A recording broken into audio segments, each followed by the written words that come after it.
Welcome to this unique edition of NBC. On today's NBC on YouTube broadcast, the students of the 5th Bell Introduction to Broadcast Journalism class are bringing you the stories of people right here in Mason making the news. These will be the first stories produced by these budding broadcast journalists. Everyone in Mason seems to have their own definition of fashion. Monica Touby caught up with some girls who seem to personify what it means to be stylish. Although most students strive to fit in, some students are taking the opposite route, towards individuality. Through different choices in hair color, shoes, and jewelry, some students can really show their personalities in a unique way. Junior Annie Jones and sophomore Danielle Summershoe both have unique styles from the past. I like things in Vogue and 17 that are there, like the new spring styles and stuff. And I look at a lot of things like what Marilyn Monroe wore and what Audrey Hepburn wore, and I want to be like that. It's hard to say because I wear so much different stuff. Like I go from seeing like stuff like in Vogue and seeing stuff like that and very modern and I'm like, oh my goodness, that's so cool. I want to do something like that. And then I see stuff from like 30 years ago and I'm like, it's timeless. So I kind of like a mix of like vintage and then a mix of like very modern. Sophomore Lauren Zell doesn't specifically have a certain style, but wears what she likes the best. My style is pretty much a conglomeration of stuff I just thought, oh, that's nice, and decided to wear. Okay. I haven't decided like, oh, this is my style, this is what I'm going to wear for all of high school, because that's lame. When stuck with a decision to fit in or to stand out, these girls have chosen to let their personalities shine. I'm Monica Touby, NBC News. While many MHS girls depend on their style to stand out, some just need a golden, bronzy complexion. Sam DeGroft has the story. For some people, tanning isn't just a summertime hobby. A perfect golden glow is something a lot of girls at MHS strive to have year-round. Whether it's laying down in a bed of lights or standing up in a spray tan machine, girls will do anything to have that beautiful bronzed color. Junior Cass Lawson visits Tantalize, a local tanning salon, on a frequent basis. I tanned because over spring break I had my senior pictures and I didn't want to be pale for them. So I started tanning and I knew prom was just around the corner and it would lead right up into them. So I just got a month pass, which led into prom. I think the girls that tan the most are mainly girls in like high school and girls in my grade because they just don't like the fact or the thought of being pale. Sophomore Molly Biggers, who also tans at Tantalize, has a different method of achieving her tan. I do spray tans because they're way faster than just going to the tanning bed every day and you get your color like that day, you don't have to wait for it. I've gotten a spray tan for homecoming, freshman year and sophomore year, and just around spring break because I was really pale. Whether it's looking good in a prom dress or just wanting that bronze look, many girls at MHS have the desire to tan. And even though it isn't always sunny and 75, you can still achieve that golden glow. I'm Sam DeGroft, NBC News. Even though it's hot in the tanning bed, it's getting even hotter in the yoga studio. Here's Sophie Maness to tell us about this new trend. Among Zumba and kickboxing classes, hot yoga is heating up the fitness world. With this new workout gaining popularity, more students at Mason High School are recognizing the benefits. To sophomore Spencer Cline, hot yoga is more than just a sweeping fad. My flexibility has gone up, and like with hot yoga, it's different from regular yoga because with the hot room, it's meant to give you more flex. So like when you're like doing the like exercise and all that, like you're getting more flexibility than you would in like a regular yoga class. So it helps with my flexibility a lot. My balance too. My balance has improved. I kind of like send like a text out like, hey, hot yoga 10:15. Like it's awesome. We love it. Instructor at District Yoga, Amy Vetter, has noticed the increase of high school students attending hot yoga classes as well. Actually, we have a teen class on Fridays, and many of the high school kids start with our non-heated classes, learn the poses, make sure that they feel comfortable, and then we actually have a warm class before the heated class, so you can actually gradually move into the heated classes. Whether you're serious about improving your flexibility or just looking to try something new, adding a little heat to your workout can go a long way. I'm Sophie Maness, NBC News. People are getting fit with hot yoga and staying healthy with 5Ks, or so we thought. Here's Schmidt with the story. Distance running is tough. That's why it's not uncommon for bottles of water and Gatorade to be waiting at the finish line for the runners to replenish their tired and aching bodies. However, as runners descend at Fairfield's Waterworks Park today for Young Life's annual Donut Dash, they're in for a different type of replenishment, donuts and water. And nothing says race rebooting quite like a big, fat, sugary donut. Sheila Chambers, director of the Donut Dash, gives us insight on why they chose donuts. Young Life is fun, and we wanted something that was different and lots of fun that you wouldn't expect, because that's how we feel about Young Life. You're not going to expect it to be the way it is, so you don't expect to run a race and eat a donut. A run, we felt like anyone could do, because you can run or walk, and it was a way to raise money in different ways. Like you could get sponsors, and you could get people to run for you, or you could run yourself, and then also the donuts make it something that people want to come do. I think it attracts people. It just sounds fun. Runner Ashley Woxman gives her take on the unique race replenishments. I feel like eating donuts on the 5K was actually kind of fun because it kind of just like gives like a twist on running the traditional 5K, because it's like normally people just like drink water and Gatorade and then they go on with their run, but like the donuts kind of give you like a motivational push to like keep going because there's donuts at the finish line. Me and my mom ate donuts and she was complaining about having running cramps for the rest of the time even though we walked. It would probably be like better, healthier stuff than to eat donuts, but I think the donuts is like a lot more fun than like just running and eating healthier food. I ate a donut on the turnaround at the like 2-mile mark, and then I'm about to go eat donuts right now. Whether running for donuts or running for charity, participants are in for a very unique kind of race. Donuts may not be the healthiest food choice for a race day, but it sure is the tastiest. I'm Carly Schmidt, NBC News. If you're working out to get ready for prom, you won't want to eat too many of those donuts, especially not with all the work that goes into making After Prom possible. Here's Salvador Mendoza with the behind-the-scenes story of After Prom.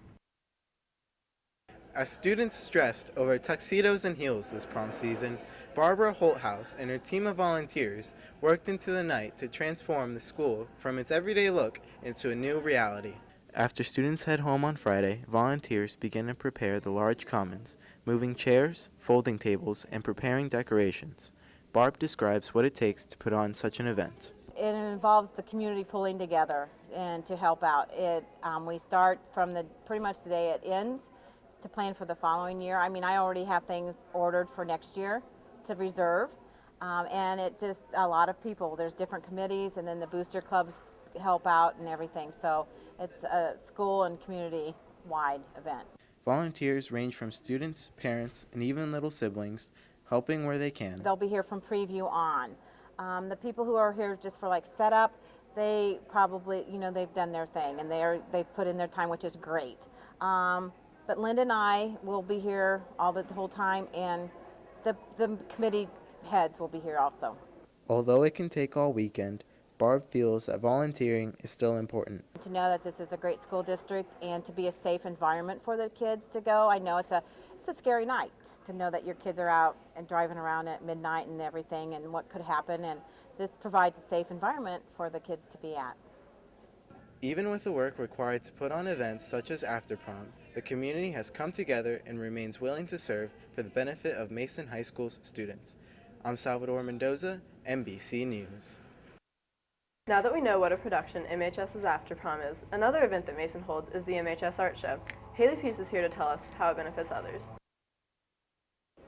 Ideas turn into rough drafts. Rough drafts turn into unique pieces of art. And at the Comet Savings and Loan annual silent art auction, the art pieces that students and teachers contribute turns into a generous donation. So basically the art auction is a silent auction where the teachers get to come and bid on artwork. It's students' artwork and teachers' artwork. The art auction started out as a benefit for art teacher Mrs. Witham Walsh, who was diagnosed with breast cancer. It would help her out a little bit, give her some money, and we just have kept it going since. And for the students, like junior Lizzie Choi, donating her art piece gave her work new life. I donated my art piece because I like to make people feel comfortable. I like exposing art and letting people see the different side of art and how things can look one way, but through art I feel like you get a whole new side of it and you see the beauty in life and nature. I enjoy helping everyone around, and it's a good feeling. Raising over $1,000 last year, Comet Savings and Loan hopes to increase that number by adding additional art pieces. And contributions are always welcome, whether you're painting or sculpting the way to a cure. I'm Haley Peace, NBC News. MHS students always seem to find a way to give back, and that's what Hope Club is all about. Here's Kheya Lapid telling us about their new fundraiser. With Mason titled as the kindest school in America, it's common to see clubs committing their time to community service projects. From Kids Count to Volley for a Cure, the approaches come in many varieties. Hope Club has found another new way to benefit the public. Nicole Paxton, teacher advisor for Hope Club, sees differences in the DVD drive and other fundraisers. Hope Club is collecting used or new DVDs to donate to Ronald McDonald House. The kids that stay there usually have siblings that are at Cincinnati Children's for treatment or surgery. It just gives them something different to do while they're staying in that facility. I think it means a lot to our students because they can see where their donation is going. A lot of times when you give money, you don't exactly know what's being bought with the money or who's going to get their hands on the money. So if we give a tangible item like a DVD, we know that the kids at Ronald McDonald House will get it directly. Junior Allison, one of the student leaders of Hope Club, sees how something as little as a DVD can brighten a child's day. And I think what we're collecting is kind of unique too because we're not doing just money, we're asking for DVDs. And I think it's just nice when they're like not feeling well just to have something to watch and do when they're feeling down and like part of their childhood. It's the little things that matter when it comes to helping out the community, and Hope Club is working towards their goal to make sure that everyone at school can get involved in new ways, whether it's committing your time or donating a few of your favorite childhood films. I'm Kheya Lapid, NBC News. With the art auction going on and Hope Club collecting DVDs, the Spanish Honor Society is bound to be up to something too. Marla Chavez is here to fill us in. When you hear the words World Cup, you think of the biggest soccer tournament around the world. But here at MHS, Spanish Honor Society is using this well-known tournament to help make a difference in the Hispanic community. It started about 2 years ago. We're the Spanish National Honor Society, and we wanted to do something that the Spanish culture really, it involves really the Spanish culture, and soccer is a big part of the Spanish culture. So we decided we could do a little World Cup tournament, and we did it over at the intermediate fields. It was pretty small, but over the years it's been getting bigger. And then especially this year with the World Cup going on in the summer, we really wanted to make it a big deal and like have a lot of fun. We chose a Sukasa because they like us to help them volunteer. So we always do charities and stuff to donate money to them. And then this year we donated. We raised about $250, so we're going to donate that to Sukasa. I decided to join this fundraiser because I'm in Spanish National Honor Society and I play soccer, so I thought it'd be a lot of fun to just get my friends and come play soccer while supporting Sukasa. Well, I've always said if you ain't first, you're last. We still came in 4th place, but that's okay. We were supporting the fundraiser and we had a lot of fun. As you can see, with a little fun and some competition, students will come together to help those in need. I'm Marla Chavez, NBC News. While many of MHS's clubs are getting involved in the community, some are making changes to their rules. Here's Ben Allen with the story. Students here at Mason High School have the opportunity to become involved in their own democratic processes through their student government. Recently, however, the student government has announced changes in the way they plan to be conducting their campaigns. Just like the real world, the public's opinion of their government is filled with hyperbole, rumor, and disappointment. Ms. Nally is here to dispel the confusion and explain the changes. For the class officer elections, there are really no differences. We are just adding an extra meeting for class officer candidates that's specific to informing them of their duties, how to appropriately campaign versus not appropriately campaign. So the rules themselves really aren't that different. It's just a matter of having an extra meeting for class officer candidates to make sure that they're aware of the rules, so hopefully we'll have less of a problem this year. For the most part, the feedback I've gotten, they're just fine with it. I think that they obviously prefer more clarity. I've heard no negative impact so far. With that said, we haven't started, the elections or even the application process that starts on Monday, May 5th. So maybe I'll hear some complaints at that point. I doubt it. Like I said, it's just offering clarity